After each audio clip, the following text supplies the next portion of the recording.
Last week, we revealed the 3 secrets of high cash value life insurance.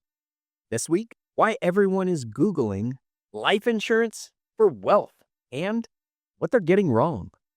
This is the Life Insurance Financial Education Podcast, where we're pulling back the curtain on high cash value life insurance and how it can help you build wealth and achieve your financial goals.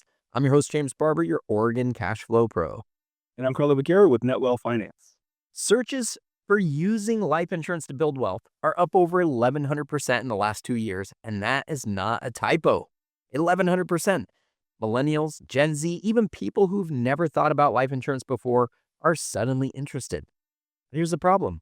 Most of the content that they're finding online is either a sales pitch or completely wrong. Let's set that record straight today on what cash value life insurance is and what it can actually do for your wealth and what it can't. Yeah, I think one of the big things that a lot of folks get wrong in this space, and I really want to caution people, is this is not a get rich quick scheme. It's important to understand that because this is something that you do for the long term.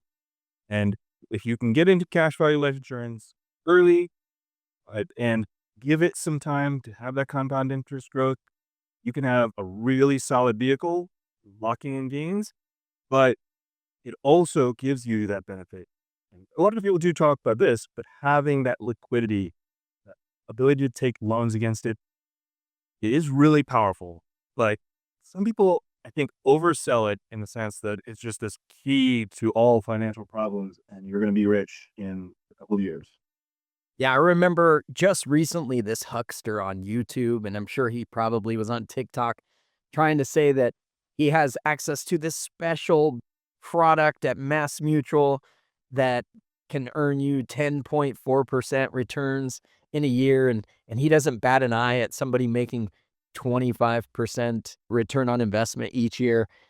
And it's just crazy stuff that people are talking about like this.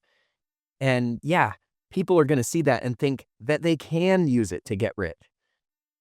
And it's not even close to that, like the actual returns. There is, spoiler alert, there is no secret product with Mass Mutual that only he or his agent has access to, because this guy wasn't even an agent. So he's not even bound by the things that we are with what he can or can't say around life insurance. And so his agent had this magical product. I talked to Mass Mutual. They said it doesn't exist. Doesn't know what he's talking about, but they can't do anything about it because he's not licensed. Yeah, and I think one thing to consider when you run into those situations is, and I think this connects to some of this as well, and what people get wrong is there are some content creators out there that say they're the only one or their group is the only one that knows how to do things right or whatever it is. There's a lot of content creators out there that are saying that, and it's just not true. I will say that there are many creators out there that are not doing the optimized designs. So be wary of that too. And these are the kinds of people who are telling you that they are doing the best designs. So I will caution when people say that they're the only ones that can do it, they're not. And I think that's another thing to keep in mind. Yeah, we're brokers and we can contract with almost any carrier unless they only work with in-house agents or what they call captive agents. However, there are some large FMO groups, some large companies that have special contracts that can do a special policy that's only available for their group. However, they're not any better than what we can do. They're good, but in the case of the one that I'm thinking of, there's a company that sells more of this carrier's product than anyone else in the nation each year. And they have a special product that's available to them. But it's only special in the case that when they do the blended design like we do, they made it so that if their agents do that blended design, they get paid extra on the term insurance that they're blending in with it, whereas we don't get paid extra with it. So they can basically do almost the exact same design that we can, except they make a little more commission because of the deal they have with them, and their expenses are going to be slightly higher because of that. Yeah, and I think that's a big thing to keep an eye out. And that's one of those things that people get wrong, or when people start stumbling upon this. Because if you're one of those 1,100% people who are Googling this, you're very likely to stumble on one of these creators' content pipelines, and you will find some of them, and sometimes it can be luck of the draw what the algorithm presents to you. And just be aware that it might be a good idea to just get a few different designs from a few different agents and have a few different conversations, especially if you're getting one from an agent who says that they're the only ones who can do it. I mentioned the huckster in the whole life space, but there are some in the IUL space as well. One comes to mind that he's not quite a huckster. What he talks about is legit strategy, but he oversells it. He makes it seem like you can easily get 12% returns. That's a conservative value when you're recycling your money through a policy back into the policy to grow it bigger, and you're just taking and growing big loans inside your policy, but you're going to get arbitrage every single year, and it's going to bump you up from what might normally be a 6% return to a 12% return. It's promises that they're not going to be able to stand up, that they're not going to be able to keep, and will likely not even play out that way. I don't have any issue with discerningly choosing when to utilize cash value in a policy to help fund a policy even higher or a different policy. But that adds risk to what they're doing, and it doesn't necessarily mean you're going to get arbitrage. And so we got to be careful with how these things are being sold. Yeah, and I would say, like, I think to that point, it's in my own IUL, I have had in the net positive arbitrage. If I think about it right now, and I've had double-digit years, but I've also had 0 years where I didn't get a credit. So I think that's just something that when I have conversations with folks, I try to be as upfront with that as possible. And I think, this is where I like James's approach to it is let's conservatively estimate and do this illustrations at 6% and just be happy if we outperform that. I think we will be. And one of the reasons I think that we see this explosion is because of all of these people who get out and they're doing this marketing and making it sound like life insurance is the easy way to get rich because it's safe. I mean, in general, it is a safe financial product that gives you downside protection. In the case of IUL, good upside potential. And in the case of whole life, good guaranteed growth, or maybe decent guaranteed growth, not even good, but likely good growth, right? On par with bonds or a high yield savings account, a really good high yield savings account that we can count on for decades. But they're taking that and they're twisting it to make it seem like something it's not. But it does get people Googling more. And I think that's part of why we're seeing this explosion. It's not because people suddenly are interested in this death benefit. You're not getting young people that are doing estate tax planning yet. So really what they need to do is figure out, where does life insurance actually fit in an overall diversified portfolio plan so that it can help you grow your wealth. But don't look for it as the tool that will help you get rich right away, because nobody's getting rich on 4 to 5% gains every single year, at least not immediately. You could over a lifetime, but it's not going to happen quickly. And I think that's where a lot of the creators do focus in on that aspect of let's just fund the policy, just do that. You're going to have something solid, but may not focus on some of the other aspects of, well, what do you do with that? And I think that, on this podcast, we focus in on pulling back the curtain on high cash value life insurance, but also what you can do with that. And I think that's really what this whole thing is. It's the internet banking concept, or what I like to call net wealth finance, where you're using this as a financing line of credit to build wealth and do things. That is the power that this gives you, that in the end, it could get you rich. But it's not just the life insurance. The life insurance becomes the vehicle with which you can do bigger things. If you're a real estate investor or an entrepreneur, there's so many different ways that you can get rich pretty quickly when you start having that line of credit that you can tap and execute on opportunities. But it's not just life insurance. Yeah, and I think you hit on one of the reasons that the younger generations are driving this also, which is distrust of traditional retirement vehicles, like your 401k or the IRAs. and the desire to have that financial control over your money, where it's not locked up until you're 65. And I know a lot of people in this space, they do talk about that. It's one of the biggest advantages of high cash value life insurance. We get the benefits of that tax deferral, the compounding growth of tax deferred funds, as well as not losing access to it. And we can access it without paying penalties. And we're not subject to all the same restrictions that we would be if we wanted to borrow against funds that are in our 401ks. Yeah, and I think that's a big one, right? I think being able to tap those funds if you need to and hit significantly more if you need it in a circumstance. With a 401k loan, it's also good. I have used 401k loans just for various purposes, and I think it is a powerful tool that you can do similar stuff with. There's just a lot more restrictions and that $50,000 limit. I mean, sometimes you have a deal that you might need to do or whatever you might need to do that is going to go beyond that limit. And that's where life insurance can come in and so many different areas. And I think that's a really powerful way to, really this strategy is about using the funds to build cash flow, to build assets from policy loans or lines of credit against your life insurance. Yeah, 401ks are good to access sometimes for loans, but there are strings attached to it. Very dangerous strings in some situations. If you lose your job, you've got to be able to pay that loan off, or you could end up getting taxed on it. You might lose the ability to have it as tax advantaged in your retirement account if you can't pay that loan off, should you lose your job.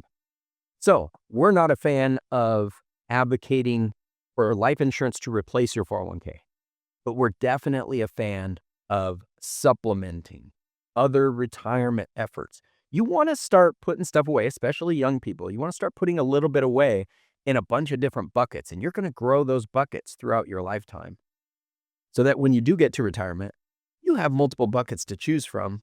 And one of the buckets, that cash life insurance bucket, can serve as a volatility hedge, like we talked about in a previous episode.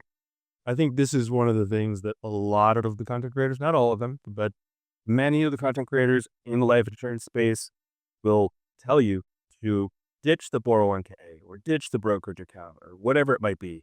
James and I both love those things. I have Roth accounts, I've got brokerage, I've got 401k. I love all of those things. Those things are very useful tools for different situations. And I think one area where we probably are a bit of an outlier, there's not a lot of folks who have to talk about all those things. And along with real estate, all the tools is what we should be using. And it depends on the person. So I think that's a big thing that a lot of folks in the space that will just kind of tell you to shy away from those types of assets. And I think that's just wrong. Yeah, diversification. I think you and I do a very good job of that. We're not so hung up on any particular aspect. It might hurt our ability to sell, to actually make an income with selling one particular aspect of an overall diversified financial portfolio. But realistically, you and I are in all the things: real estate, stock market, 401k, IRA, Roth, all that stuff. And in the life insurance space, whole life and IUL. We're not hung up on one or the other. It just depends on which one is going to best meet your overall goal. I have a lot of people that are extremely comfortable with investing in the stock market. But there's also people who don't like the stock market. And for people that don't like the stock market, there's a really strong appeal to whole life insurance. But I've got people that are completely comfortable with the stock market, and the appeal of IUL means they get exposure to some really popular indexes on the upside, but not the downside. And that pairs very well with whatever they're doing in the stock market. And so there's a bridge there where they're not necessarily ready to give up potential stock market like gains for what whole life has to offer. But that doesn't make whole life bad. Yeah, and I think that's the thing. It's like I both of us own both IUL and whole life, and I think there's definitely a place for that in honestly most people's asset portfolios. So I think when you start to think in terms of where's the next place where I'm going to park money, then that's the best way to think about this, and I think there's too many content creators that just wanna say, "I this is the only place to park money," and it's not just on the life insurance side. I mean, if you look at I follow some great content creators on the traditional side, and they're just like, "Park money, low cost index funds, that's it, don't touch anything else because if you do, you're dumb." Like, there's people on that side that say that, and I disagree. I mean, I use those such things too, but, like, diversification, it is a powerful thing, especially if you're educating yourself on it. I'm not saying to go buy penny stocks all the time and you're just that's all you do. So, diversification. So, briefly, how would you recommend that these young people who are Googling life insurance for wealth, how would you recommend they choose between whole life and IUL? Well, I would tend to say, what what is your overall goal and what does your current portfolio look like? I think that's the most important thing. If you're just getting started and you want to have an emergency fund, like, I think that's a really good place for whole life to have a really secure place to park. But I think that's the big thing is it depends on what somebody's portfolio looks like, what they're also the big question of, I think something you said earlier, what is their comfort with the market overall? And it might you can still park an emergency fund in an IUL when it's comfortable with market. That might be a possibility as well. Usually it just becomes questions of how we want to figure out what somebody might want to get into. Yeah, risk tolerance is important. But really, what it boils down to, from what I said and what you said, is what are they going to be comfortable with? We're going to have a conversation. So there's no right answer. Do you start with whole life? Do you start with IUL? The answer is it's somewhere in there after we have a discussion. We're not going to say right out of the gate, you should start with this or you should start with that. The answer might be different depending on your situation and your goals and your risk tolerance. And I think your flexibility in funding as well, and how long you want to fund. I don't think either one of us could just like immediately tell I mean, we could come up with like a bit of a checklist, but it's like it's the conversation that drives it something, and then even follow up conversations could end up shifting that. So just keep that in mind. It just as we learn more about somebody's situation, we might decide that it might be a better, another one would be a better choice. But really, in the end, I think you can't go wrong with either one of these tools. It's just what is the situation and what's best for the current situation that we're talking about. So that brings us to how much does somebody need to get something like this started? What would you recommend? Well, I think it is one of those things that can get a little bit complicated, but I think I would tend to say that a few $1,000s, some people will say $500 a month, is a good starting point for a lot of folks. I know that sounds a little bit high, but if you can swing it, that's what can get you into that better efficiency realm. So I just it's sort of ballpark for where people could get started. Yeah, I know that there is a particular carrier that we can design very low cost and low funding policies where even if somebody's putting in $100 a month, it can grow in cash value. The maximum amount that they'll be able to fund that policy at is going to be a little higher than that. So that's not going to max fund the policy, but it should cover the expenses and leave enough cash left over that it can grow. We tailor these things to meet whatever somebody's trying to do with it. How much money are you comfortable setting aside? Whether you're going to start to grow your emergency fund, shift your emergency fund from a checking or savings account over to here, or if you want to do more than that and start growing your infinite bank. It all scales up. So I've got people that are putting in as little as $50 a month. That would be on a kid's policy, and that those policies are growing in cash value, even at $50 a month with a kid's policy. But I've got people putting in $50 a month all the way up to $600,000 a year. Actually, I think I've got even more than that now. So there's such a wide range on what people can fund at. And if you're interested in funding it even higher than that, come talk to me. We do the best designs for this. Yeah, and I think that's a really good call out too. And when comparing what is inside of these life insurance products, the ability to fund at very high levels is a real advantage here. If you're in that scenario where you want to be able to fund very high, it can get pretty efficient, and you can get very big amounts of money into your policy. So it is an advantage over something like a Roth or a 401k that has much lower limits. So that is a big call out as well. Just be prepared to make at least 7 payments in the case of whole life insurance. You've got to make that base premium payment for at least 7 years before we can start thinking about turning it off. We generally won't. We usually will want to get into a policy that we're going to fund for many decades. But at a minimum, you're going to have a time commitment that you need to adhere to if you're not going to cancel it and take some type of a loss in the very early years, or at least lose all the advantages of what you've grown. And one thing to keep in mind with that is we design these in a way so you get an optimized design with one of us or somebody who's doing optimized designs. You can also look at lower funding because you have room if you do fund it, or we design it so that you can put a certain amount of money in. The minimum is going to tend to be a bit lower than what that maximum is. So there is some flexibility there, but yeah, targeting that 7 years of funding is the minimum. Although, personally, I came into this thinking, oh, I want to fund this as long as I can. So, and that, I think over time, I've gone more in that direction of I will continue to fund these as long as I can fund them. One small correction there. The minimum that somebody has to fund these optimized policies that we design is way lower than the maximum. We're talking 10 times plus lower than what the maximum is. And some of them, in the case of IUL, there isn't even a minimum that you have to worry about if you've already max funded it for at least 1 year. Yeah, and that's the thing. If you have an optimized design, it can be a really powerful thing. How the difference between the minimum and the maximum funding. But again, check out some of our episodes on minimum and maximum and overfunded. I think that it's best to try to get closer to that max if you can. Yeah, but here's an example. We could have somebody that has a minimum of around $2,000 for the year, but they could put in a maximum of over $100,000.